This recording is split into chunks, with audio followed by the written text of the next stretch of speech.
Gente, queria agradecer a presença de todo mundo aqui, prestigiando a gente. Nosso objetivo vai ser falar um pouco da importância do treinamento de força em corrida. Não é ficar levantando bandeira, nada, é mostrar nossa experiência de alguns fatores que a gente tem vendo que tem aumentado muito o número de lesão na cidade, tanto público masculino quanto público feminino. Tá? A gente reuniu aqui praticamente só amigos, pessoas que trabalham comigo diariamente, a gente discute muito caso junto, desde a preparação física até a nutrição, a fisioterapia, médica do esporte, fisiologista, e o objetivo é a gente discutir, tá? E a gente vai começar falando do treinamento concorrente com o Rafael Lund. Assim, a minha apresentação, de maior parte da galera que vai apresentar, vai ser relativamente curta, rápida, apresentando poucos estudos só para facilitar todo o entendimento. Então eu vou falar basicamente sobre treino de força, né, para quem faz atividade de endurance. E já vou começar direto falando que assim, né, o treino de força, para mim, é a base da maior parte dos treinamentos e, obviamente, que dependendo do tipo de atividade que você faça, isso vai ser uma quantidade pequena que você vai precisar. Então, no caso do esporte de endurance, o que a gente tem visto é que assim, né, a força tem uma importância grande no meio atlético, seja ele como for, e que assim, né, de alguma maneira, quase todos os atletas ou quase todas as pessoas precisariam treinar alguma coisa relacionada à capacidade física força. Mesmo que isso não tenha nada a ver com a atividade fim, que no caso é corrida. Muitos treinadores têm dificuldade em inserir treino de força, como, por quê, quando, qual seria o momento, quanto de força deve ser feito. A maior parte das academias, quando vai fazer o treinamento, faz um treinamento que não necessariamente é o que se precisa, né, dentro da área de endurance. Então a ideia é tentar abrir um pouco aqui a cabeça de quem de repente não é dessa área, mas obviamente a gente não tem como se aprofundar tanto. Então, para mim, o treino de força é uma das coisas mais importantes, é a habilidade de definir, de você produzir força contra uma resistência externa. E, só um segundo. E a gente tem vários tipos de força, né? A força absoluta, a força relativa, e ela, basicamente, ela pode ser aumentada com treino de força. E existem várias outras também, né? Tipo, força de reação, força explosiva, força isométrica, força dinâmica. A ideia, basicamente, que a gente precisa é tentar melhorar a nossa força como um todo, para que, de alguma maneira, a gente consiga fazer com que você faça menos esforço para produzir o mesmo movimento. A ideia é muito simples, né? A ideia é tentar fazer com que o atleta tenha um nível mínimo de força, que é aquele nível onde a gente tem uma associação da força que vai gerar uma melhora no desempenho, mas não necessariamente, né, assim, você não vai ter um grande ganho em relação ao endurance se você tiver um nível de força muito grande. Existe uma média ali que precisa ser estabelecida e muitos dos atletas nem chegam nessa média por medo de repente ganhar massa magra, por interferir no treino em si, e existem várias formas da gente conseguir minimizar isso. Além disso, o treino de força também vai ajudar a reduzir o índice de lesão. Essa é uma meta-análise de 2016, se eu não me engano, mostrando que ajuda bastante na redução da incidência, 1/3 das lesões por overuse, e a maior parte das lesões esportivas reduziu quase pela metade. E para mim, assim, né, o ponto mais importante acho que talvez seja esse, que é o seguinte: digamos que você precise de 50% da sua força, seja lá em quantas unidades forem, para realizar uma determinada tarefa. Se você tem uma força de mais ou menos 100, significa que você usa 50% da força. E ignorem a medida. Eu preciso de 50 alguma coisa, sei lá, newtons, para realizar uma tarefa. A minha força máxima é 100. Isso significa que eu preciso de 50% daquela força. À medida que eu aumento a minha força máxima, eu reduzo a quantidade de força percentual que eu preciso para realizar aquela atividade. Deu para entender? Tipo assim, se eu gasto 50% da minha força para subir um degrau, se eu aumentar a minha força absoluta, eu vou usar um percentual menor dessa força. E só isso já vai fazer com que a gente faça menos esforço para realizar a mesma tarefa. Para mim, a força tem basicamente esse conceito principal, né? Seria muito voltado para a economia de corrida e economia de movimento. Existem vários outros motivos pelos quais a gente pode executar força, mas eu queria chamar muita atenção desse. Então, a ideia é que a gente vai ter um menor custo energético no desempenho da tarefa, seja ela qual for, e isso é muito refletido na corrida, por exemplo, na economia de corrida, na bicicleta, na economia de movimento e por aí vai. Vários estudos já mostraram, né, uma relação forte entre o treino de força e a melhora no desempenho. Existem várias meta-análises, vocês vão perceber que eu vou usar uma que é relativamente recente, que é essa de 2018, que mostra o seguinte: a implementação do treino de força em esporte de endurance está associada com a melhora no desempenho de provas de média e longa distância, ou seja, não só curta. Uma prova de maratona, uma prova de ultra endurance, todas elas vão se beneficiar com o treino de força. Embora muita gente defenda que existam adaptações metabólicas diferentes, que existam adaptações moleculares diferentes, existe uma melhora e isso é significativo para atletas de endurance. Esses resultados são associados à melhora do custo energético de locomoção, que foi o que eu falei, né? Tipo, basicamente relacionado à economia de movimento. E, obviamente, a gente consegue isso quando a gente melhora a nossa força máxima e a nossa potência máxima. Então, percebam que o treino ele tem que ser voltado para aumentar a força máxima. E intensidades muito baixas provavelmente não vão chegar a desenvolver esse benefício. Por que eu gosto de chamar a atenção disso? A gente vê um monte de atleta de endurance, de alguma maneira, fazendo treinos com baixa carga, priorizando, de repente, alguma coisa relacionada ao movimento, que isso também vai ser importante em algum momento, mas, de maneira geral, a literatura não aponta isso como causando uma melhora no desempenho em si. Óbvio que em vários momentos a gente vai precisar minimizar uma disfunção muscular, trabalhar alguma coisa específica. Sim, isso tudo a gente vai precisar e talvez usar o conceito, né, de treinos com intensidade menor seja importante. Mas se o objetivo for melhorar o desempenho de um atleta, é importante que você melhore a força máxima, para que ele tenha menos esforço para realizar a mesma tarefa. Os efeitos benéficos de desempenho são consistentes, independente do nível de atleta. O cara pode ser atleta de ponta ou um atleta amador, que ele já vai ter benefício. E o custo energético pode ser melhorar sem nenhum efeito deletério na capacidade aeróbica. Eu vou mostrar para vocês alguns estudos sobre treinamento concorrente que vão ajudar a entender isso. E detalhe, 2 vezes por semana com um volume baixo já são suficientes. Na verdade, é o ideal, fazer um volume baixo de treinamento, porque o grande problema relacionado ao treino de força é que você não pode gerar uma fadiga exagerada para executar o que você precisa efetivamente, que é correr, pedalar, nadar, seja lá qual for a tua modalidade de endurance. E talvez esse seja o maior medo. Se eu fizer um treino de força, eu provavelmente vou prejudicar a tarefa seguinte. E aí, muitas pessoas ficam com dúvidas, né? Exatamente porque muitos treinadores não têm essa visão ampla do negócio e podem achar que existe um efeito de interferência. Eu posso ficar mais pesado, eu não vou conseguir correr depois, tudo isso pode acontecer e rapidamente eu vou falar sobre esses aspectos, né? Mas não vai ter efeito de interferência, eu não vou ganhar músculo, que é um medo que muita gente tem, ganhar peso, e isso provavelmente na corrida vai ser ruim. Como que tem que ser o treino exatamente? Vou tentar definir rapidamente aqui como seria. E qual seria o momento adequado? Antes, depois da prova, num momento fora daquele, né, que nem sempre é viável para todo mundo. Os primeiros estudos em treinamento concorrente, na verdade o primeiro, ou pelo menos o que chamou mais atenção foi do Rickson, de 1980, e ele mostra que a força ela até é reduzida quando você treina de forma concorrente, força e endurance, mas a capacidade de endurance não é reduzida quando você treina os dois juntos. Mais recentemente, em 2016, 2017, esse estudo do Coffey e Howley mostrou que, cara, mesmo para atletas treinados, a gente não vê diferença na capacidade de endurance treinando força. Tanto em atletas destreinados, quanto em atletas treinados. Ou seja, tanto em pessoas que começaram agora, quanto em pessoas que já competem e estão em nível competitivo. Treinamento concorrente teve o mesmo resultado, né, do grupo que fez só um tipo de tarefa. Bom, treino de força vai aumentar meu peso? Eu converso com alguns atletas e vejo que essa é um debate bastante grande em relação a, não, se eu fizer força eu vou aumentar meu músculo, isso vai ser ruim para mim, mas na verdade a gente tem que entender que o mecanismo de hipertrofia muscular ele é muito particular, né? Existem algumas coisas que a gente precisa, é bem possível aumentar a força sem aumentar a hipertrofia, ou seja, sem necessariamente conseguir um aumento da massa magra, até porque, além de você precisar estar com um suporte calórico adequado para conseguir hipertrofia e consumindo uma quantidade de proteína também adequada, né, assim, alta, 1.6 a 2.0 e tal, o treino de força tem que ser feito com um volume relativamente alto semanalmente, com uma progressão, e para quem vai treinar força para endurance não precisa, o volume pode ser baixo. E de preferência, você tem que chegar próximo da falha, e isso também não é o que é feito num treino de quem está buscando ganhar força, mas não quer hipertrofia, né? Na verdade, a gente vai tentar fazer algo onde eu preciso ganhar força, mas reduzindo a fadiga subsequente, reduzindo dano muscular, reduzindo fadiga exagerada, reduzindo estresse metabólico, ou seja, reduzindo tudo que vai reduzir a minha capacidade de produzir a atividade fim no treino seguinte. E aí existem várias coisas que podem facilitar, né, promover uma fadiga exagerada e um maior tempo de recuperação e a necessidade de um maior tempo de recuperação e outras coisas que não. Então, a faixa de repetição que você vai trabalhar, se você trabalhar com uma faixa de repetição baixa, a possibilidade de você ter dano muscular, estresse metabólico, isso comprometer o treino seguinte é maior. Então, a gente tenta trabalhar em faixa de repetição baixa. Treinar até a falha. Em geral, se o objetivo é ganhar força, você não deve treinar até a falha. Lembrando, o objetivo principal aqui é ganhar força.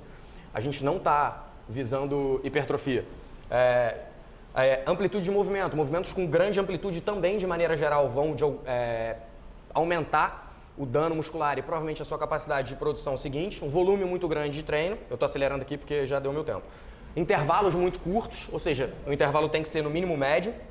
E para maximizar a força, enquanto minimiza a fadiga e o tempo de recuperação, é ideal que você use cargas altas, um intervalo moderado a alto, não chegue à falha, né?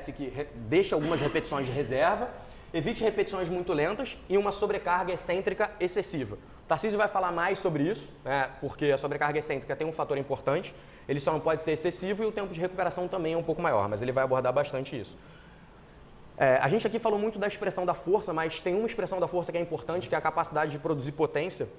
E a potência nada mais é do que a força vezes a velocidade. Então a gente tem que conseguir aplicar força numa velocidade alta. Isso talvez seja uma coisa bem importante para um atleta de endurance. E reparem que a força máxima, ela tem, enquanto a gente não consegue produzir velocidade, né, muita velocidade com a força máxima. Então, à medida que eu vou treinar velocidade, eu vou tendo que diminuir o peso que eu carrego. Isso é normal. Então, numa determinada fase do treino, a gente vai cruzar, vai reduzir o peso, consequentemente aumentar a velocidade de execução do movimento, porque isso vai ser bastante importante para o atleta. O que eu normalmente busco nessas situações, também, né, quando o objetivo é desenvolver a potência, é aumentar a taxa de desenvolvimento da força. Imagine o seguinte, né, a gente tem um tempo para produzir a força. Quanto mais para cima essa reta tiver, menos tempo eu levo para produzir a minha força. Eu sou capaz de levantar 200 quilos, mas eu posso levantar 200 quilos em 1 segundo, ou eu posso levar 5 segundos para levantar aquele peso. O ideal, na maior parte dos esportes, inclusive no de endurance, é que você tenha a capacidade dessa produção rápida. E treinar força também ajuda na capacidade dessa produção, de alguma maneira. Imagina o seguinte, né? Se você treina só a potência, ou seja, se você treina só a velocidade, você vai ganhar uma parte importante do treinamento. Se você treina só a força máxima, você vai ganhar a outra parte importante do treinamento. Que a maior parte dos treinadores tem feito hoje é fazer as duas coisas. Particularmente, eu opto por fazer em momentos distintos. E é isso que vem logo depois, que é o seguinte. Você pode desenvolver só a sua capacidade de força máxima com treino de força máxima, você pode desenvolver a sua capacidade de potência com treinos explosivos, ou você pode fazer uma mistura dos métodos, que aí você vai conseguir desenvolver tanto a sua força máxima quanto a velocidade para carregar aquele peso que você tem que carregar. Basicamente a minha questão está relacionada a isso. Primeiro a gente aprende a executar os movimentos básicos, movimentos simples, normais, funcionais, agachamento, deadlift, passada. Eu gosto bastante de movimentos unilaterais, por exemplo, para quem vai para a corrida. Vai sobrecarregando esses padrões, assim, né, com uma boa técnica ao longo do tempo, até chegar próximo do que seria um treino para força máxima. Não necessariamente você precisa treinar com RM, mas treinar com cargas altas, chegando próximo disso. A partir desse momento, né, quando vai chegando mais próximo da prova, eu vou começando a inserir um pouco mais de velocidade, reduzir o peso. Em algumas situações a gente insere também potência unilateral, que pode ser feito através de saltos, por exemplo, com uma perna só, né, e antes disso vem com as duas, mas basicamente eu vou seguindo uma sequência, ou seja, eu não começo fazendo potência, eu finalizo com essa parte já um pouco mais próximo da prova, para que haja esse caminho onde a pessoa desenvolve a força e depois vai colocar velocidade naquela força. Bom, quando eu preciso treinar força, é recomendado que seja numa sessão separada, mas a gente sabe que nem sempre isso é possível. Então, muitas vezes, se você der, sei lá, 6 a 8 horas já é o suficiente. Treinando na mesma sessão, a ordem parece não interferir, mas particularmente eu prefiro deixar o treino principal antes. A não ser que em algum momento da situação de treino, da periodização do treino, seja importante, bastante importante desenvolver a força. Aí até você coloca antes, mas de maneira geral eu acabo optando, se for para fazer na mesma sessão, em fazer depois, a não ser que o volume seja muito baixo, o atleta já esteja adaptado e aí isso realmente não vai interferir no treino que ele vai fazer de corrida, endurance, seja lá o que for. Se o objetivo principal for aumentar a força muscular, é recomendável treinar a força antes, né, que foi isso que a gente acabou de falar. Bom, galera, rapidamente é isso, para que a gente possa depois debater sobre isso. Uma coisa que você pode acrescentar, um exemplo, a gente está em dezembro, uma prova programada em julho, 6 meses de periodização. Como é que você periodiza o seu treinamento? Quando é que você faz a força, quando você faz a pliometria? Segundo estudo, tem alguma relação a isso ou não? Assim, uma dúvida que o pessoal tem muito. De maneira geral, a gente tenta programar o treino para começar especialmente com a força, né, desenvolvendo a força, e só vai fazer a parte de potência propriamente dita próximo da prova. É óbvio que, falando de forma genérica, é só isso. Mas falando de forma individual, primeiro, você tem que avaliar se o cara tem um mínimo de padrão de movimento adequado. Se é uma pessoa que nunca treina força, você vai ter que começar ensinando esses padrões. Se é um cara que tem uma quantidade de força baixa, a forma como você vai fazer isso talvez leve mais tempo, mas se eu tivesse que generalizar de alguma maneira, eu deixo para treinar potência faltando, sei lá, 1 mês e meio, 1 mês para a prova, para treinar durante um curto período. Eu faço isso, não significa que seja melhor ou pior. Eu faço isso com base na maior parte das pessoas que me procuram, que tem um nível de força ou um padrão de movimento que precisa de mais tempo para ser trabalhado. Então eu acabo priorizando essa parte. Mas não necessariamente tem que ser assim. Se eu pegar um atleta já extremamente treinado na força, que tenha mais facilidade, talvez eu junte um pouco mais essas características, né? Coloque potência um pouquinho mais longe, começando 2 meses, né? Misture um pouco mais os programas, mas de maneira geral eu penso em fazer dessa maneira, desenvolver força para depois colocar velocidade naquela força desenvolvida. Faltando 3 semanas para a prova, você mantém esse trabalho, você falou, trabalha com muita potência. Próximo da prova. Próximo da prova. Faltam 3 semanas. Você ainda continua até a semana da prova? Na semana da prova, não. Na semana da prova depende do atleta, assim, né? Normalmente o tapering começa 2 semanas antes da prova. A maior parte dos treinadores tem optado por diminuir o volume, mas manter uma intensidade razoavelmente alta. Embora outros façam o contrário, né? Diminuam a intensidade, mas mantenham um pouco o volume. Alguma coisa tem que diminuir ao longo desse período. E, dependendo da pessoa, eu continuo trabalhando alguma coisa, mas sempre pensando em não prejudicar o que ele vai precisar fazer. Então, talvez nas 2 semanas, na última semana com certeza não precisa ter treino, na semana anterior, dependendo do atleta, mas... Então, esse trabalho de potência vem de 4 semanas até faltando 4 a 3 semanas, é isso? Faltando 8 a 6 semanas, porque as duas de tapering eu não estou considerando, E imagina o seguinte, o atleta fica a maior parte do tempo no treino de base treinando força. Você falou da potência próximo da prova, só que você quão próximo da prova. Isso. Imagina assim, né?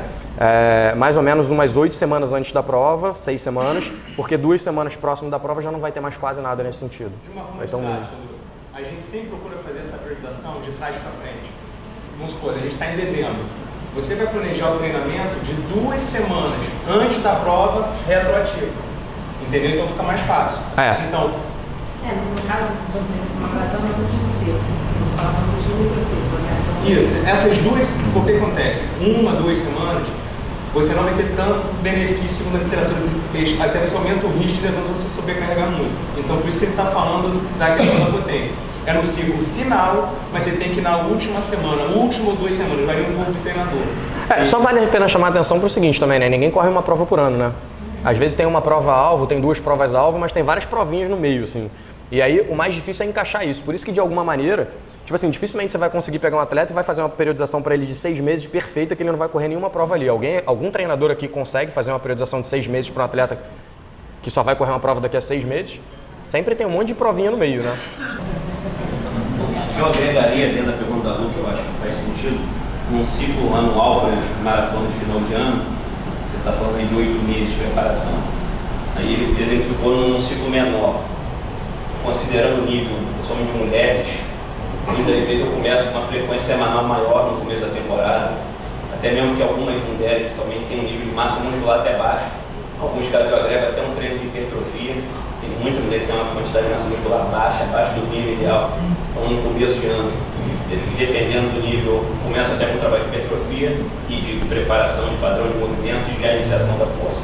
Depois entraria num ciclo mais, como o Luli falou. Então, considerando um ano, esses primeiros 3 meses, às vezes começa com 3 até 4 vezes na semana, dependendo da disponibilidade da pessoa, e vou reduzindo próximo da prova-alvo. E como é que você junta isso com o treino aeróbico? Então, considerando que o alvo é lá na frente, nesse período eu corro um pouco menos, aí depende do padrão. Como eu controlo normalmente o treino de força e o cardio da pessoa, eu começo com um volume um pouquinho menor. A Luz, já sei como é que ela faz, ela começa na praia, ela bota areia todo começo do ano, ela já tem um padrão dela que a gente observa que funciona muito. Eu já cruzo um pouco mais na tua modalidade, faço um pouco até de cross-training, uso às vezes ciclismo no começo da temporada e vou aumentando o volume de corrida um pouquinho mais para frente. Até talvez pelo perfil de atletas que eu tenho. Não tenho tantos atletas muito avançados, muito atleta iniciante e intermediário. Fala pessoal, boa noite, boa noite. Tenho alguns amigos aqui, diversos amigos de profissão. Para quem não me conhece, me chamo Tarcísio Maia, sou educador físico também como Lund. Tenho especialização em treinamento de força e reabilitações de lesões. Como o Osmar já antecipou e o Lund também, a gente vem se reunindo já desde o meio do ano, se não me engano, e a gente vem trocando ideia sobre treinamento, cada um dando a sua visão de prática, e a gente bolou essa ideia de falar um pouquinho sobre treinamento e corrida, que era um tema polêmico e tudo mais. O Lund já falou muitas coisas que eu ia abordar aqui em relação ao treinamento de força. Eu vou focar na parte do excêntrico, eu vou focar especificamente sobre excêntrico. que é um tema que é meio que uma região, uma zona abissal aí, que às vezes a galera sonega um pouco. Esse slide aí mostra um pouquinho em relação a estímulo eletromiográfico em relação às forças, né, em magnitudes de força. Força excêntrica, força isométrica e força concêntrica. A maior parte do tempo, eu vejo muito pela prática, eu atuo mais de 10 anos na área, a gente vê muito focando na parte de falha concêntrica, focando no concêntrico, concêntrico, e a gente às vezes abdica um pouquinho da fase excêntrica de treinamento e não se preocupa muito com isso. Não sei se vão conseguir observar, eu botei ali embaixo em relação à força gravitacional, que acontece muito na questão dos equipamentos, na academia, né? A gente tem a questão concêntrica, que a gente atua contra a gravidade, então a gente coloca a carga lá contra a gravidade, mas na fase excêntrica, onde a força gravitacional ajuda o peso a retornar ao ponto inicial, a gente faz, ou seja, com uma carga teoricamente menor. Se a gente utilizaria 80% da fase concêntrica para realizar o movimento da carga concêntrica, a gente vai usar 40% daquela força na fase excêntrica, pela questão de não solicitar aquela força. Essa outra curva em relação ao que o Lund falou em relação a aplicar velocidade, né? Quando você aplica o movimento com velocidade, com potência. No caso do excêntrico, quanto mais rápido você executa a fase excêntrica, maior a solicitação de força nessa fase. Quanto mais lento a fase excêntrica, o pessoal fala, não está super slow, né? A fase excêntrica reduz a velocidade no excêntrico. Pelo contrário, você está deixando de trabalhar o excêntrico. Se você colocar velocidade na fase excêntrica, você vai tentar trabalhar essa valência com muito mais eficiência. Já na questão concêntrica, é o oposto. Quanto maior a sobrecarga, a tendência é você desacelerar o movimento. Bom, peguei aqui uns slidezinhos, esse foi o estudo que saiu da FIFA nessa última Copa do Mundo agora de 2018, só em mérito de curiosidade. Quem fez isso aqui foi até o Altamiro Bottino, Meirelles. Foi um estudo até de um amigo meu, e em relação a números de lesões na Copa. Qual foi a maior incidência de lesão na Copa? Musculatura de posteriores de coxa, 12 lesões de posteriores de coxa. Foi mais que o dobro do que a maioria das lesões. E aí eu peguei um outro dado também que saiu em relação a percentual de quilômetro, né, de velocidade percorrida, e a maioria dos atletas de 21 até 30 anos correm acima de 25 km por hora. E a velocidade máxima alcançada chega até 30 km por hora em atletas jovens, de 22 anos. Aí você para um pouco e pensa, será que não tem nenhuma correlação em relação a essa velocidade e esse tanto nível de lesão de região de cadeia posterior, de musculatura posterior? E aqui tem um estudo de 2011, falando em relação à capacidade de absorção de energia dos posteriores de coxa, dos isquiotibiais. E ele mostra que conforme você aumenta a sua velocidade na corrida, os isquiotibiais entram muito mais na questão de absorção de energia, ou seja, quanto mais rápido você corre, quanto mais potência você solicita na tua corrida, maior é a ação dos isquiotibiais na absorção dessa energia. Então, o pessoal às vezes só se preocupa em treinar, vamos treinar então quadríceps, vamos fazer agachamento, vamos fazer cadeira extensora, às vezes esquece um pouquinho da região excêntrica, a fase excêntrica dos posteriores de coxa. Aqui um outro estudo, falando em relação ao excêntrico e melhora de expressão de colágeno, né, de capacidade de expressão de colágeno e de reestruturação de matriz celular, de matriz muscular. E ali ele identificou que o treinamento excêntrico, ele tem, não sei se vocês vão conseguir enxergar, treinamento concêntrico, excêntrico e isométrico. O concêntrico é o roxo mais claro, o excêntrico é o roxo escuro e o isométrico é o mais avermelhado. E o excêntrico exponencialmente mais alto, ele tem uma muito maior sinalização de colágeno 1, colágeno 3, TGF-beta 1, TIMP1 e TIP2. E essa TIP especificamente, que é aquela que está maior ali, ela é importantíssima na construção de colágeno, de matriz celular. Ela estimula, o treinamento excêntrico estimula muito mais, comparado ao concêntrico, a produção de colágeno daquela região. Aí, um outro estudo em relação ao comparativo, treinamento excêntrico e treinamento concêntrico para um RM. Se a pessoa treinar só excêntrico, ela vai desenvolver só excêntrico. Se ela treinar só concêntrico, ela vai desenvolver só concêntrico. E qual a magnitude desse ganho de força? Quando ela treina só concêntrico, ela tem um ganho expressivo da fase concêntrica do movimento, mas o excêntrico muito fraco. Já em contrapartida, quando ela treina no excêntrico, ela tem um ganho absurdo, de 25%, mas ela tem um ganho no concêntrico também. Tá? Um ganho concêntrico bem interessante. Gente, estou falando muito rápido? Não. E aqui eu fiz só uns tipzinhos, umas ressalvas em relação ao treinamento excêntrico, tá? Melhora de excitabilidade e rotabilidade da musculatura ativa, né? Maior estresse mecânico da região. Aumento do drive neural, ou seja, a sua capacidade de estimulação daquela placa motora aumenta quando você treina excêntrico, mais do que quando você treina somente concêntrico, ou misto, concêntrico e excêntrico. Aumento no comprimento do fascículo, ou seja, melhora a questão de extensibilidade e contrabilidade da musculatura, né? Aumento de conteúdo de colágeno da matriz, foi o que eu citei anteriormente. Potencializa ganho de força.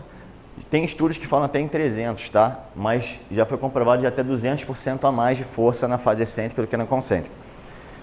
Grande atuação não vou entrar nesse mérito, de proteínas como titina, tropomiosina, desmina, distrofina, vinculina. Titina, no caso, é a maior proteína que a gente tem na fibra muscular e ela é importantíssima na fase excêntrica, é uma das mais lesionadas na fase excêntrica. E ela tem uma capacidade de suportar a carga muito grande.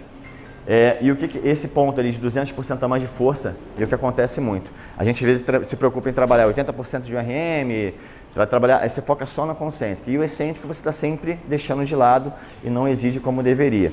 Eu vou passar à frente e vocês vão ver alguns exemplos aqui de exercícios que solicitam cadeia posterior, tem diversos outros. A mesa flexora, por exemplo, é muito fácil você treinar, por exemplo, um excêntrico na flexora, sobe bilateralmente, é excêntrica unilateralmente.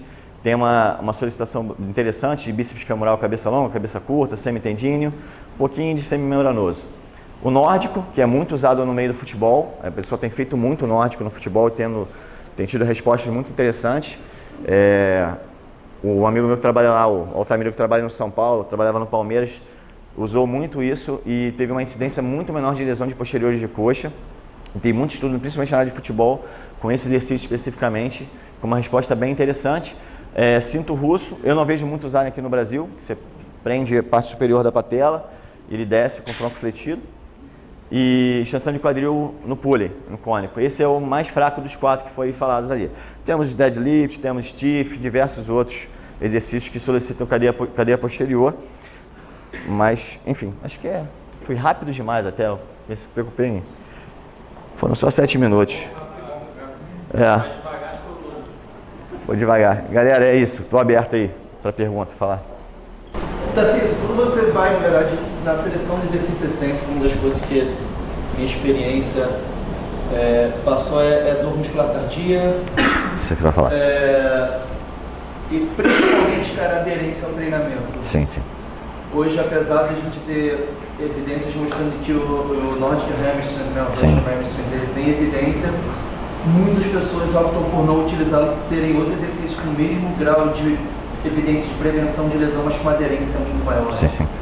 Especificamente na corrida, a gente usa muito pouco, infelizmente, Sim. ainda no geral. Mas o que eu queria entrar muito na consideração contigo é o que você se baseia para escolher qual exercício excêntrico para o corredor especificamente? Sim, foi até bom você falar que ali, acabou que eu não citei. O tempo de recuperação médio para treinamento excêntrico sendo bem realizado, em torno de 7 dias até 21 dias de dor pós-treino. Então, dependendo da pessoa, se a pessoa não for preparada, pode ficar às vezes 2 semanas. Eu, quando fui fazer a gente fez um treinamento na Itália com equipamento que realiza treino excêntrico. Algumas pessoas já conhecem, o Bruno já conhece, e aquele equipamento ali, a gente foi na época que ele era piloto. Ele é um equipamento que realiza excêntrico, e a gente realizou excêntrico de quadríceps, foi cadeira extensora e bíceps. Eu fiquei dolorido, e eu treino desde os meus 12 anos de idade, eu fiquei dolorido, sem brincadeira, uns 10 dias, 7 a 10 dias. Mas foi absurdo, assim, foi bem forte. Então, geralmente, quando eu coloco excêntrico para os meus alunos, né, primeiro eu vou ver a capacidade de força que ele consegue, se é uma pessoa que já é avançada, se é uma pessoa intermediária, uma pessoa que não está preparada para aquilo. Se a pessoa já é avançada, eu coloco um tipo de exercício que eu sei que ela vai conseguir realizar, mas eu não coloco, por exemplo, 200% da força dela. Então, sei que ela consegue realizar um concêntrico, 8 repetições máximas no concêntrico com uma carga de 100 quilos, eu vou fazer com que ela faça o excêntrico com 50%, né, teoricamente, né, 100% a mais da força do concêntrico, no máximo, que ela realizaria. E volume pequeno, não trabalho com volume alto. Aí, geralmente, eu coloco um exercício de excêntrico só dentro da semana. Tipo, para agrupamento, cadeia posterior, eu coloco um exercício, uma mesa flexora, por exemplo, coloco um exercício só dentro da semana. E sempre dou feedback, porque tem pessoas que têm o Rafael vai falar sobre isso, sobre a questão genética, tem pessoas que têm uma capacidade de recuperação muito mais eficientes do que outros. Tem pessoas que têm uma dor muscular tardia muito maior, às vezes fica mais de uma semana com dor. Tem pessoas que depois de 3 dias já está bem. Então eu sempre vou perguntando, como é que você está se sentindo? Aí eu, pelo feedback que o cliente me dá, olha, não, estou bem, depois de 2 dias não, estou zerado de dor, não estou sentindo mais nada. Tem cliente que fala, não, estou sentindo dor depois, até na segunda-feira, treino na quarta. Então já sei que aquele cliente, aquela intensidade foi alta. Então vou reduzir o percentual de carga para o próximo treino. Mas eu sempre tento, começo de baixo. Primeiro que a gente não sabe treinar excêntrico. Nosso músculo não entende muito excêntrico. É uma coisa que você tem que ir adaptando aos poucos. Começa com cargas baixas, a pessoa vai experimentando o movimento, vou vendo se ela tem coordenação no movimento. E aí aos poucos eu vou aumentando gradativamente a intensidade até chegar no ponto que eu acho que está ok. Em relação ao exercício, é aquilo. Por exemplo, o nórdico não é um exercício para iniciante. É uma pessoa que tem que ter uma boa força de core, uma pessoa que tem boa consciência corporal para saber fazer o movimento. Então, esse eu só passo para a gente intermediária para avançado. Respondi a tua pergunta? Não, você respondeu sim, claro, perfeitamente. Assim, uma coisa que eu sempre me preocupo é que a gente fala muitas vezes de lesão no posterior de coxa no futebol, no sprint, mas querendo aplicar para a corrida de rua. Sim. Eu tenho um pouco de preocupação com isso. Sim, sim. A lesão de posterior de coxa, o que tem tido mais recente, pelo menos, o estiramento, ele se dá na fase do balanço terminal, não se dá na fase de resposta à carga. Sim. Quando a gente pisa no solo. Sim. E a mecânica de corrida, quando você pega um sprinter e quando você pega um corredor de rua, ela é bem diferente. Sim. E eu sempre me preocupo isso. E quando eu queria te perguntar isso, especificamente do Nordic. Eu gosto, por favor. Sim, eu também gosto. Mas ele me incomoda. Sim. Pelos princípios do treinamento excêntrico. Uma das coisas que eu quero com o treinamento excêntrico é colocar o pico de torque dele para um ponto mais próximo ao alongamento máximo da musculatura, ao arco final. Sim. Só que no Nordic quase ninguém consegue chegar ao arco máximo. Sim, difícil.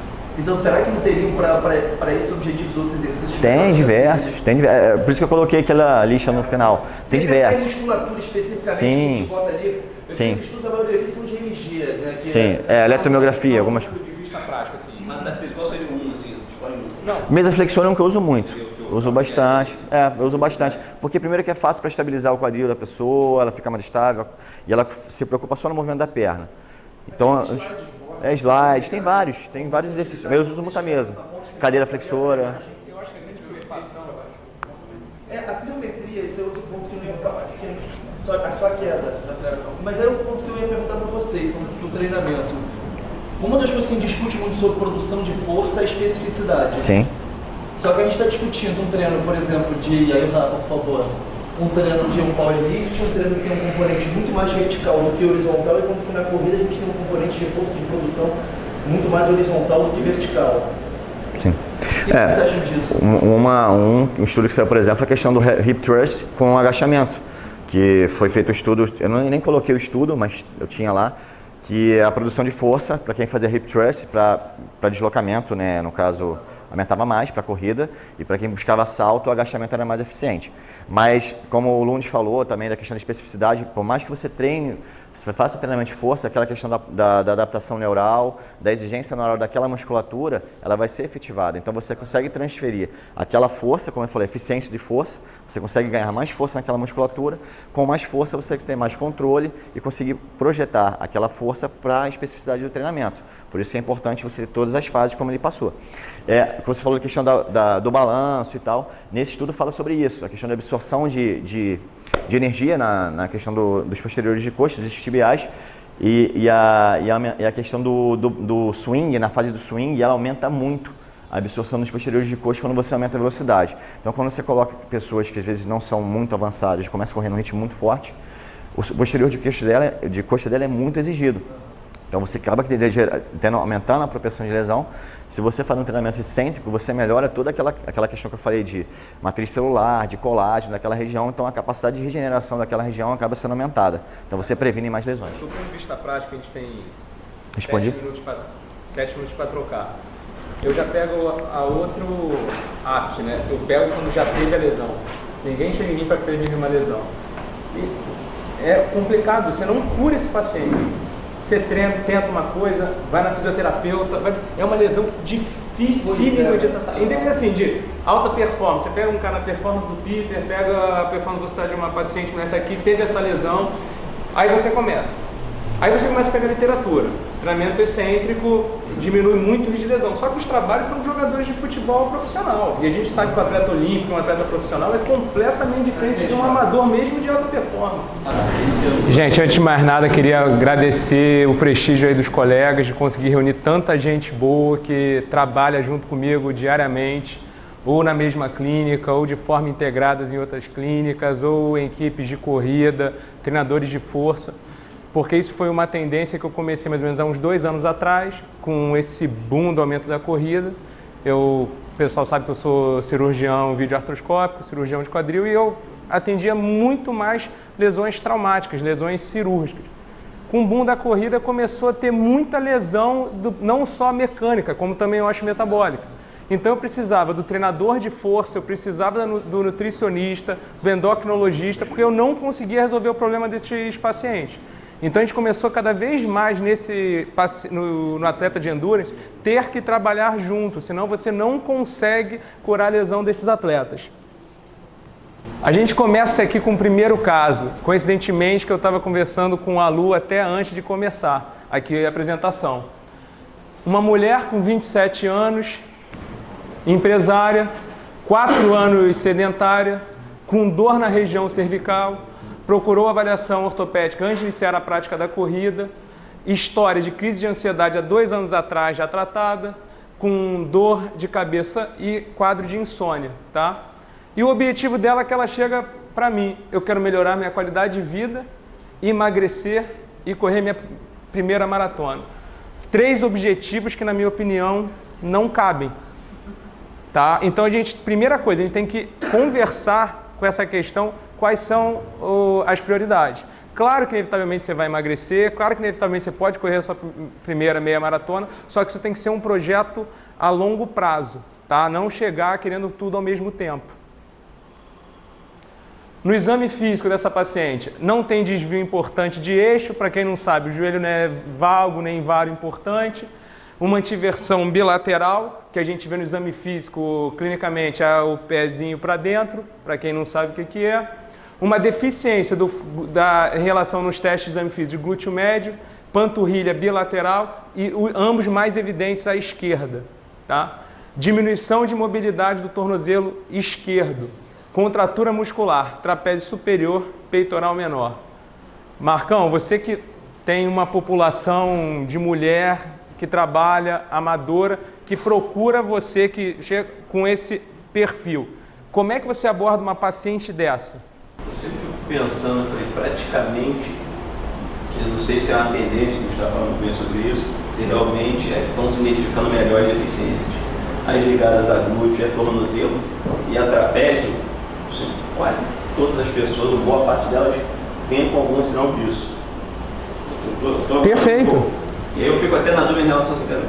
Será que a gente tem que criar, eu venho trabalhando junto com a equipe, tentar criar algumas coisas um pouco mais padronizadas de intervenção geral. Porque também você acreditar que todo mundo vai ter essa visão Sim. de entendimento do movimento mais amplo é um pouco sonhador até. Então, estou mapeando hoje, estou falando um pouco o que eu estou fazendo, estou mapeando algumas coisas gerais que boa parte das pessoas tem ligadas à corrida, mulheres, na faixa etária de 20 a 45 anos, e criando os protocolos de prevenção ligados a algumas deficiências dessas. E aí, numa segunda fase, entrar um pouco mais individualmente. Você, Lu, tem alguma questão? Você também tem um público feminino grande na sua equipe? Não, tem que respeitar, tem que tentar mudar, né? Você fala que quer emagrecer, que ela quer correr, a gente sempre quer que ela faça objetivos a curto prazo, por exemplo, fazer uma prova menor, nem sempre a gente consegue, mas tentar colocar uma mentalidade que tem que ser devagar, que tem que pensar a lesão, a pessoa que está 4 anos parada, você falou, né? Está 4 anos parada, tem que fazer o fortalecimento junto, tem que... Eu acho que a questão mais importante, eu acho que dos treinadores que estão aqui falaram a mesma coisa, o Marcão na aula do Lund, por isso que eu queria a aula deles antes, para a gente não começar a discutir, todos reforçaram a importância inicialmente do treinamento de força. Basicamente é isso. Se você começa a aumentar muito o volume de treino dessa paciente querendo atender a expectativa dela, você tem uma chance muito maior de gerar um problema do que essa paciente conseguir os objetivos. Entendeu? Então a colocação, por isso que eu te chamei, eu achei perfeito o que você falou. A gente pega aqui, todo mundo tem. Se você pega uma pessoa que trabalha, que dorme pouco, que a gente chama hoje de uma palavra simples aqui, que o objetivo não é falar ciência aqui, porque a gente não está discutindo artigo científico, é prática para reforçar o conceito para vocês. O padrão flexor hoje em dia, telefone, computador, é enorme. Então isso aqui é muito comum realmente, e as pessoas não dão atenção muitas vezes. Entendeu? Começa a treinar, a correr e começa a vir uma lesão atrás da outra. Orientação. Isso é uma visão minha que eu procuro ser o mais prático e objetivo possível. A partir do momento que um paciente quer correr 21 quilômetros ou mais, isso não é saúde se não for acompanhado, tá? Você tem que ter um acompanhamento. Não precisa gastar fortunas, mas o mínimo de um acompanhamento básico você tem que ter.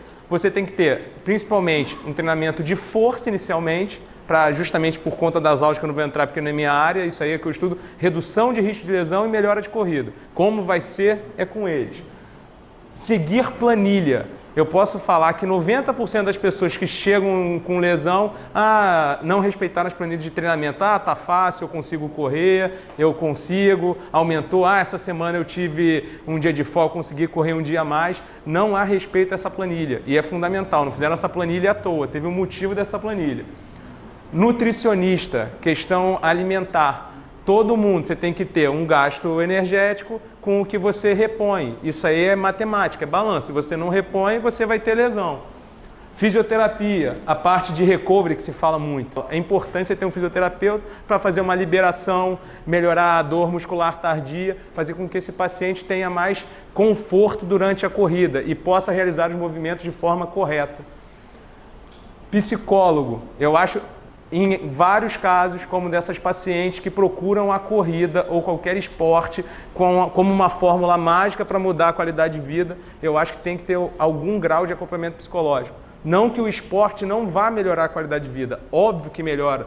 Trabalhos mostram que o sedentarismo é uma das principais causas de morte. A questão é que as pessoas estão com diversos problemas querendo resolver tudo através do esporte. 45 dias depois, por que eu boto esse ponto de exclamação? Eu tenho o hábito de botar no prontuário dos meus doentes frases que me marcam na consulta, porque às vezes o paciente volta depois e fala, isso aqui é exatamente o que me falou, e a paciente às vezes não lembra de ter falado essas coisas, então eu reforço. Estou amando correr, me sentindo melhor, bem mais disposta e saudável.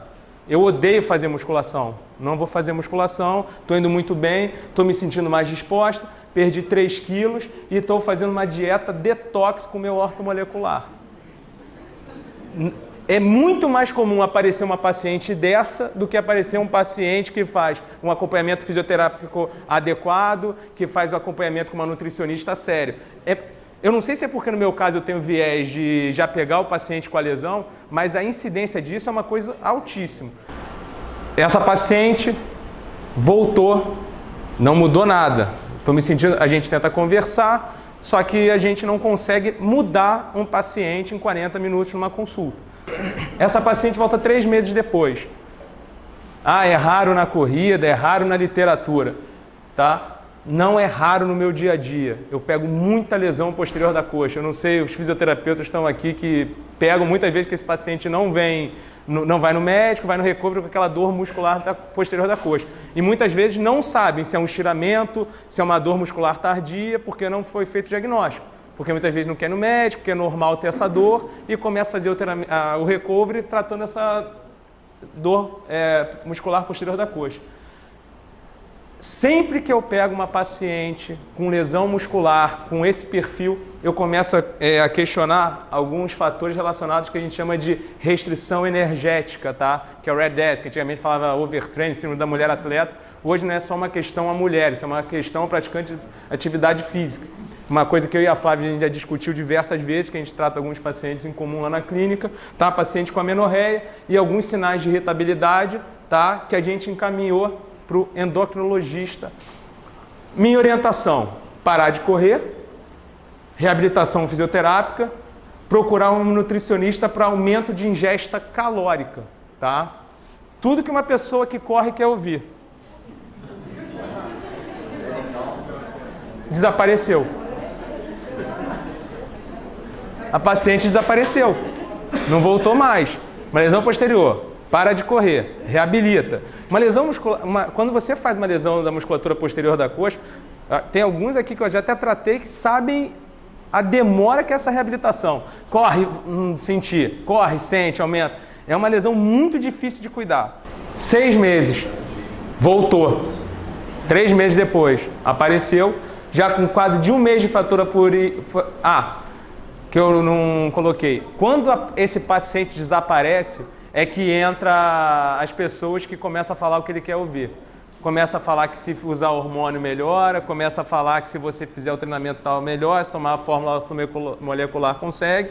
E aí você vê pessoas usando testosterona, gel, implante e continuando num ritmo frenético de treinamento. Aparece 6 meses depois. Gente, um perfil dessa história não é raro, acontece constantemente. Eu acho até fisioterapeuta atualmente que as pessoas procuram muito assim, devem ver quase assim sem resolução, com uma constância maior do que a minha ainda. Vinha tratando com 1 mês, refere que o tratamento que o médico estava fazendo dela não estava certo, porque ela não estava melhorando. Sendo que um distúrbio desse osteometabólico demora a melhorar, não vai melhorar do dia para a noite. Então ela já voltou para o outro querendo um milagre que ninguém resolveu. Feito um tratamento conservador, sem carga, com muleta, e tratamento psiquiátrico com depressão.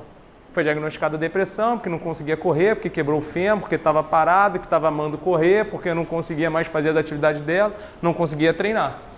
Então a gente vê, esse tipo, entrando de uma forma específica que eu acho que não condiz aqui, esse padrão de fratura aqui, quando na área mais medial do fêmur, que é a área de compressão, permite você tratar uma pessoa sem tratamento cirúrgico. A questão é esse perfil psiquiátrico dessa paciente. Entendeu? Então o meu medo, e se essa fratura aqui completa e desvia, aí o quadro é catastrófico. Você tem o risco de necrose da cabeça, tem que fazer uma próxima uma paciente de 27 anos. A gente optou pelo tratamento cirúrgico, tá? Com fixação com 3 parafusos canulados minimamente invasivos, você faz um acesso de 2 centímetros para esses 3 parafusos. Liberação de carga e retorno ao treinamento com 5 meses de pós-operatório. Carga parcial a gente libera antes, mas para voltar aos tratamentos a gente espera a melhora do quadro clínico, sem dor, com 5 meses de pós-operatório voltou a treinar.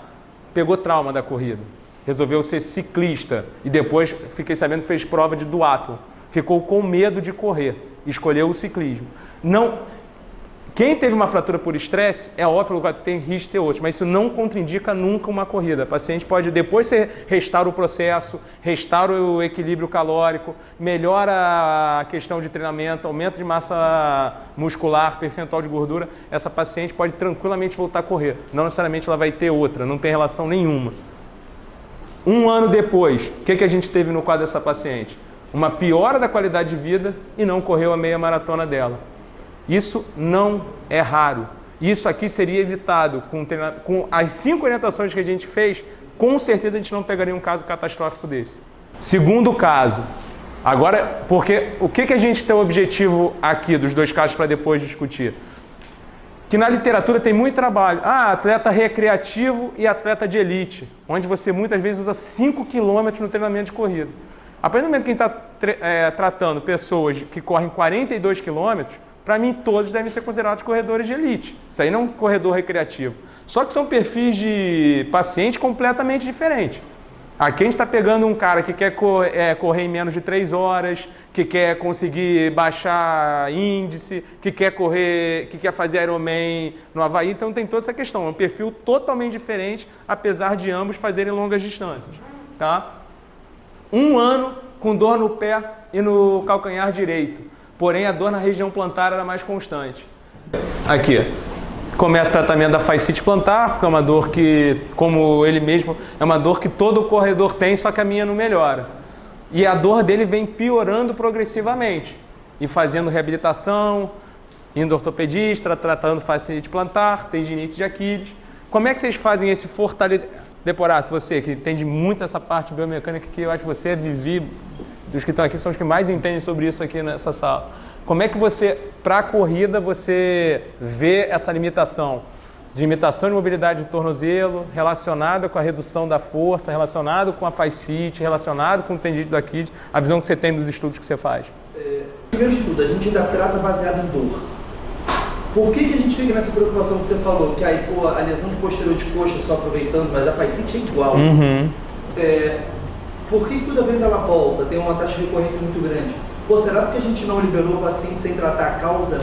Será que ele melhorou porque, na verdade, a gente afastou ele da corrida e tirou um fator mecânico? Quando a gente colocou de novo o encurtamento daquele tríceps oral, apesar de existir, não era a única causa, existiam outras causas que a gente não se preocupou. Então eu acho que um ponto principal quando a gente pensa nisso é entender a causa. Pode ser um encurtamento de tríceps oral ou um bloqueio de tornozelo causado por outro fator, não por encurtamento? Pode. Pode ser uma fraqueza de tríceps oral? Pode. Pode ser um valgo dinâmico? Pode. Pode ser uma pisada pronada? Pode ser tudo junto? Pode ser, sim, é multifatorial. Então, quando a gente começa a propor e voltar à era do protocolo da fisioterapia, do protocolo da medicina, protocolo da educação física, para fazer uma abordagem que todo corredor tem que passar por essa abordagem para não ter fascite ou para recuperar, é muito mais a questão da gente mostrar e a gente entender a importância da gente intervir no nosso cliente individualizadamente, não pensar que a literatura mostra que o encurtamento de tríceps oral é um fator de risco, mas aí eu vou para a ciência para levar para a prática depois, a chance de razão dos estudos que mostram isso varia de 1,02 a 2. É muito baixo. Quando você pega, por exemplo, fatores que são descritos como importantes, como um cigarro para câncer de pulmão, o odds ratio é mais de 20, a chance de razão é mais de 20.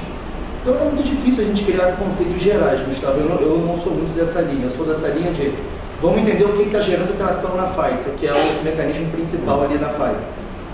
Vou procurar por fatores dentro da mecânica de corrida, então vou identificar, pô, será que é um valgo dinâmico, será que é uma reversão de tornozelo, será que é uma dorse excessiva, será que é uma dorse bloqueada, e aí depois eu vou complementar com testes físicos para entender, pô, será que na corrida a dorse dele é grande demais porque o solear é fraco ou porque o comprimento do passo é grande?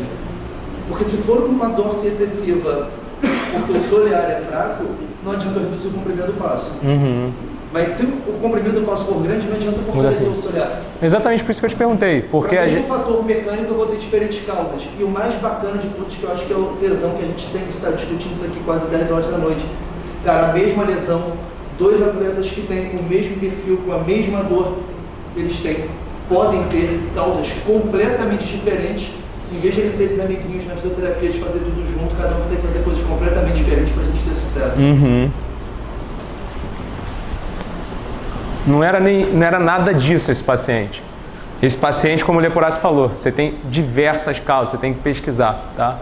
Ele tem uma síndrome chamada síndrome de Haglund, tá? E essa síndrome muitas vezes é assintomática, tá? Você tem uma exostose aqui no calcâneo, que é uma proeminência óssea. Tudo aquilo do verde para trás é excesso ósseo ali naquele calcâneo. E o pessoal tratando com fisioterapia, que na maioria das vezes vai melhorar o quadro, só que um paciente desse, muitas vezes, se você não tem melhora, essa questão dessa exostose está irritando o tendão de Aquiles. A gente vê aqui, já essa que a gente chama de bursa, o pessoal aqui da fisioterapia que entende mais dessa nomenclatura, toda inflamada, um tendão de Aquiles já doente nessa região. Então isso foi sendo negligenciado. Não é toda a síndrome de Haglund que vai ser cirúrgico, não é toda a proeminência óssea que vai ter que ter tratamento cirúrgico. Grande parte melhora, tá? Só que um paciente que começa a ter quadro de fascite plantar, tendinite de Aquiles, de uma forma recorrente, não adianta você ficar fazendo, como ele falou, igual todo mundo, porque você tem diversas causas. A gente tem que procurar essa causa, tá? E o tratamento precoce muda o prognóstico da doença, porque o quanto antes você resolver essa doença, menos agressão vai ter esse tendão. É um paciente forte, um paciente que tem excelente massa muscular, que tem não tem alteração de desvio de eixo importante, tem uma limitação pequena da dorsiflexão do tornozelo. E tinha uma alteração mecânica no calcâneo. A gente fez aqui o tratamento cirúrgico de uma forma minimamente invasiva por vídeo, a gente ressecou toda aquela região da bursa e com essa lâmina de alta rotação a gente conseguiu tirar aquela exostose, tá? De uma forma sem precisar dos acessos antigos que a gente fazia de uma forma minimamente invasiva. A gente vai chamar agora o Rafael, que tem um caso muito interessante, já que a gente discutiu, relacionado a exame genético com a corrida, que é aquilo que a gente estava falando. Não vai ser o grosso, mas aquele caso que a gente não identifica a causa, ele tem um caso bem interessante para mostrar. Meu nome é Rafael Prestes, sou treinador. Estou aqui representando o Fit Me Trainer e vou mostrar um caso bem curioso para vocês. É, na verdade, mais uma curiosidade do que conhecimento de fato. Então, eu tenho uma cliente pessoal minha que ela apresentava dores severas ao fazer atividade física, principalmente ao correr, tá? Jovem, 33 anos, treinava, fazia musculação, pedalava, reclamava um pouquinho de dor, mas nada absurdo. Fazia atividade física de forma corriqueira já há 5 anos e quando corria sentia dores insuportáveis mesmo, dela falar que não conseguia levantar da cama no pós-treino, no dia seguinte sentia dores horríveis e a gente pegou, jogou ela para médico, biomecânico, ela morou nos Estados Unidos um tempo, ela fez análise biomecânica nos Estados Unidos, talvez o Gustavo conheça, procurou tudo, não tinha nada que indicasse uma lesão, nada que indicasse uma disfunção biomecânica, corria de forma boa, não perfeita, mas corria de forma boa, fazia as outras atividades sem esse padrão de dor tão grande, mas ao correr, dor. E a gente não sabia mais o que fazer, o pessoal já estava chamando ela de preguiçosa, que na verdade ela não tinha nascido para fazer atividade física. E o que a gente falou? Cara, a gente vai ter que achar uma solução para essa pessoa. E eu tinha acabado de dar uma palestra sobre genética, me deu um estalo, eu falei, cara, vou pedir um exame genético dela com um dos nossos parceiros. Mas em resumo, não achei nada em nenhum desses genes. E onde eu fui achar? Num gene pouco estudado, que não esperava muita coisa, que é o que a gente chama de gene da fadiga muscular, a MPD1. Ela tinha os 2 alelos com polimorfismo, ou seja, ela era homozigoto variante para esse gene. Os 2 alelos dela eram polimórficos. Ao invés de ser CC ou CT, que seria o heterozigoto, ela era TT. O que esse gene quer dizer? A gente chama ele de fadiga muscular porque as pessoas sentem, de fato, muitas dores, muita fadiga, recuperam de forma mais demorada quando tem esse polimorfismo. E na aplicação prática, o que a gente vai fazer de intervenção com essa cliente foi uma coisa que ficou bem interessante. Primeiro, a gente aumentou a distância nas sessões de treino. Antigamente ela tentava correr, morria, e melhorava um pouquinho, tentava correr de novo. Não, a gente passou a colocar 2 corridas por semana para ela, uma corrida segunda e outra corrida na sexta. Melhorou bem. Quando ela fazia treino intervalado, a recuperação sempre era maior, ao invés de fazer um estímulo e fazer uma recuperação um pouco menor, não. A recuperação dela sempre era maior, às vezes até aumentando um pouquinho a intensidade no estímulo, mas a resposta dela passou a ser bem mais interessante. Evitamos treinos longos, quando intensos, principalmente acima de 40 minutos, que parecia que ela tinha um platô ali, chegava em 40 minutos, até 40 minutos ela ficava bem, não sentia tanta dor pós-treino, fez 41, parece que era um clique, dor pra caramba, dia seguinte não conseguia nem treinar força, não conseguia fazer nada, então a gente achou isso aí no feeling. 40 minutos era o limite para ela, para o treinamento. Resultado, pessoa que nunca tinha corrido, o sonho dela era correr 5 km, conseguiu. No meio desse ano, correr 5 km em 31 e um mês depois, 10 km em 1h06. Podem parecer marcas não muito expressivas, mas para ela foi uma vitória sensacional. Basicamente isso, se tiver alguma dúvida aí, é só falar. E assim, realmente, eu gostava muito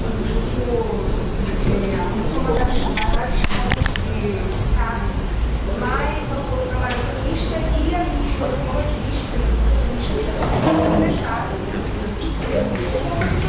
brócolis, Sim, aquilo foi só. Eu botei um post hoje dia no Instagram, bobinho mesmo, que era assim: comparava a gramatura de. Não lembro se era de proteína ou de ferro, o que seja. Acho que era proteína. Proteína no brócolis, proteína na carne. Para você ingerir, vamos dizer que 1 grama por quilo de peso, que seria uma dieta, sei lá, normoproteica, simplista. Em brócolis, é um absurdo em brócolis. Teve uma pessoa que comentou, eu fiquei meio chocado. A pessoa falou assim, mas é normal, dito por ela, comer 400 gramas de brócolis por refeição. Eu falei assim, ok, você comenta, eu ouço, respeito. É normal para a pessoa X comer 400 gramas de brócolis. Ok, e quanto em proteína vai ter no brócolis? Pouquíssimo. Primeiro ponto, gramas de proteína. Segundo ponto, biodisponibilidade. Proteína vegetal é inferior à proteína animal. Ah, mas falta leucina, falta isso, falta aquilo. Então, problema 1, quantidade. Problema 2, qualidade dessa proteína, a tal da leucina. Outro dia, Marquinhos Leta, meu amigo, lançou o Mother, proteína vegetal, não sei o quê, proteína da Pi é ervilha. Ah, falta leucina, então é um limitante da proteína vegetal. E o que eu falei pra você? Cara, falta ferro. Ah, então ferro M, ferro não M, ferro animal, ferro vegetal, grão de bico é maneiro, feijão é maneiro. mas o boizinho ainda é bom, né? Então, dependendo de cada um, é pelo sacrifício animal. Você pode ter outras fontes? Pode. Mas para mim, nutricionista chatonista, eu falo assim, é muito mais fácil calcular em 30 segundos de dieta, bota proteína no almoço, proteína no jantar, botou um whey protein, já resolveu o cálculo da proteína. Ferro, é ridículo bater o ferro da dieta, é muito fácil. Mas tá baixo, aumenta a absorção com vitamina C, blá blá blá. Tem subterfúgio. É fácil o não vegetariano. O vegetariano vai dar um trabalho do caramba. Então, assim, quer ser vegetariana? A consultora do tal do Modern Nutrients, que é do Marcos Leta, é uma menina de São Paulo, excelente nutricionista do esporte também e trabalha com vegetariano. Se quiser eu te passo o contato dela, você vai ser grande cliente dela. Mas, dá um trabalho do caramba. Bem, boa noite a todos. Obrigado aí pelo convite e pelas palestras e pela participação de todos. Realmente está sendo bastante proveitoso. Periodização para corredor, eu acho que o Rafael falou bem da periodização no geral, e quando eu fiz a intervenção eu já falei alguma coisa. Tá? A periodização é aquilo, são essas 3 fases. Na fase de base, realmente você tem que trabalhar a força, a melhora da força, e aí os exercícios que a gente chama, eu concordo com o Rafael, se o aluno tiver condições, tiver um bom padrão motor, os exercícios em cadeia cinética fechada, né? Então, agachamento e os variantes de agachamento.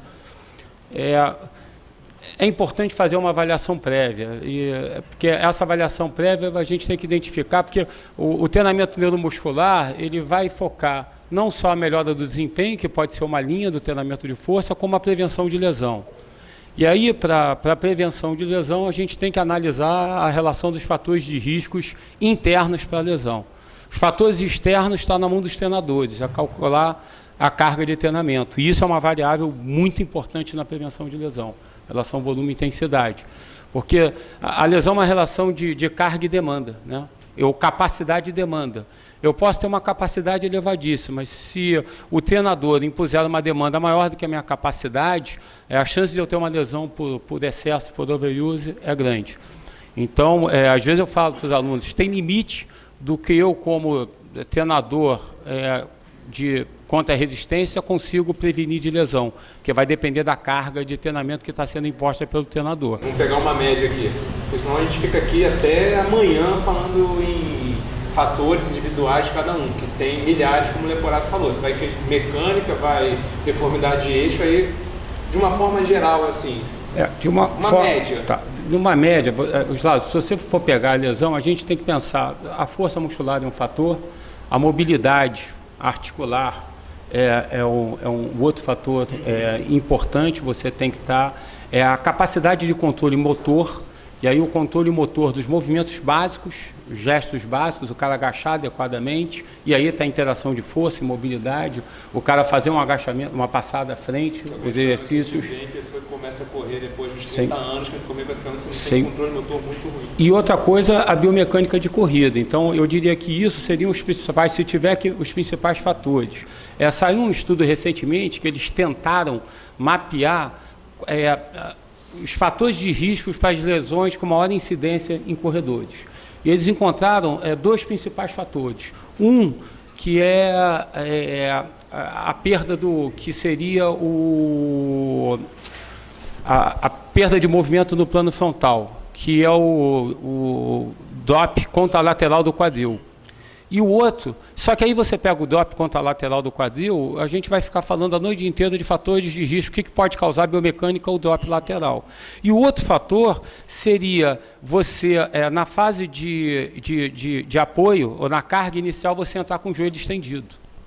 Então, seriam os 2 principais fatores. Então, só que quando você tem esses fatores como sendo... Então, se você tivesse que fazer um X-tudão, olha... E aí, quando você tem falta de controle no plano frontal, aí drop pélvico contralateral, aí pode ser desde o fator proximal quanto o fator distal. E a gente não sabe identificar, e aí eu concordo com o Gustavo, que você pode utilizar, por exemplo, o agachamento unilateral, você consegue ver muita coisa, esse teste clássico. A passada à frente é um método, um teste clássico. Um salto, você consegue identificar. Sim. Respondendo a sua pergunta, se tivesse que fazer um geralzão, tem que fortalecer o core, está muito relacionado. E não adianta fazer o core daquele tradicional, aquelas pranchas. Acho que uma fase inicial vai bem, mas depois não tem, porque ninguém corre de lado, ninguém corre na horizontal, todo mundo corre em pé. Então o treinamento ele tem que ser integrado, e aí tem exercícios que você fortalece o core de forma integrada e específica na corrida. Indiscutivelmente a região posterolateral do quadril está relacionado com o drop pélvico contralateral. Com esses dois você tem um controle do drop pélvico. Isso tentando fazer um... Sim. E lógico, os exercícios que você trabalha, a tua capacidade concêntrica e excêntrica. Então, o agachamento, as passadas, essas variações. É que ou o cara não faz força, ou quando o cara faz, existe uma segmentação clara do outdoor com o indoor. Treinador de corrida, em geral, ele não é um treinador de força, salvo raras exceções. E até o domínio das coisas são muito diferentes. O Leto talvez seja um dos poucos caras que dominem tudo isso com uma propriedade que praticamente não tem ninguém. Não é a normalidade, que reforça o que ele falou. Então são duas questões, é fazer ou não fazer. Quando o cara faz, muitas vezes não há comunicação. E não vai haver também. E o segundo ponto, que assim, dentro do público que a gente tem aqui, que a maior parte que atende, não todos, porque as assessorias maiores, às vezes ela tem uma variação até de perfil econômico, o cara às vezes ele só paga a assessoria e ele só consegue aquilo. Talvez ele não tenha nem acesso à academia. E quando tem, talvez uma academia que vai ter um treino mais generalista. Ele até falou em relação a prejudicar o cara ou não, eu te confesso que eu tenho dúvida.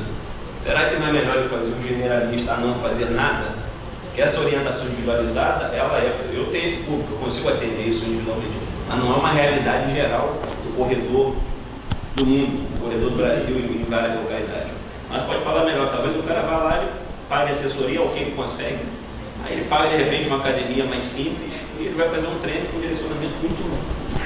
Ficou claro nesse ponto? Não, o Marquinhos colocou um ponto importante, que é aquela questão da janela de adaptação. O treinador de corrida, o que ele faz? O corredor, o que ele faz? Ele corre. Ele tem uma boa capacidade de endurance, mas ele tem uma capacidade de força muito baixa. E o interessante é quando o cara não tem um bom nível de força, você realizar o treinamento de força, você melhora a curva de força e potência em todo o espectro dela. Você melhora a curva de força e potência na fase de velocidade e melhora a curva de força e potência na fase de força. Então você tem um deslocamento para a esquerda para os dois sentidos. Então essa é uma vantagem. Qualquer coisa que o cara de externado fizer, se ele fizer uma força e fizer os exercícios clássicos, já tem vários estudos na literatura, é o feijão com arroz, agachamento, leg press, cadeira extensora e flexora. Fez o treinamento, não fez pliometria, não fez potência, não fez nada. O cara de externado, ele vai melhorar a economia de envolvimento, ele vai melhorar a velocidade no consumo máximo de oxigênio, então, ele vai ter melhor... Vai chegar no limite também de nível de não, treinamento. mas isso numa fase inicial. Agora é lógico, para a maioria dos nossos alunos, nossos clientes, se ele fizer esse feijão com arroz bem feito, ele já vai ter melhora.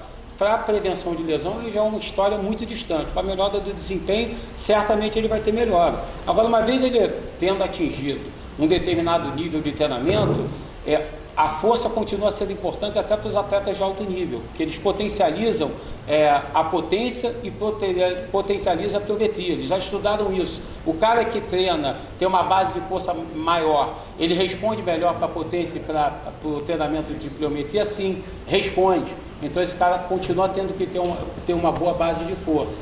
Gente, queria agradecer a presença de todo mundo até essa hora. Espero que a gente tenha conseguido passar esse conceito básico, a ideia é passar o básico, porque aqui todo mundo já sabe, aqui as duas primeiras fileiras, três primeiras fileiras, isso aqui só foi uma discussão. Eu acho que o importante é essa difusão de informação, uma coisa que é básica para quem estuda, mas não é tão básica, porque senão a gente não via tantos erros no nosso dia a dia. Tá? Espero que a gente tenha consolidado um pouco essas informações na cabeça de todo mundo. Agradecer o pessoal aqui que compareceu, tá bom? Um abraço.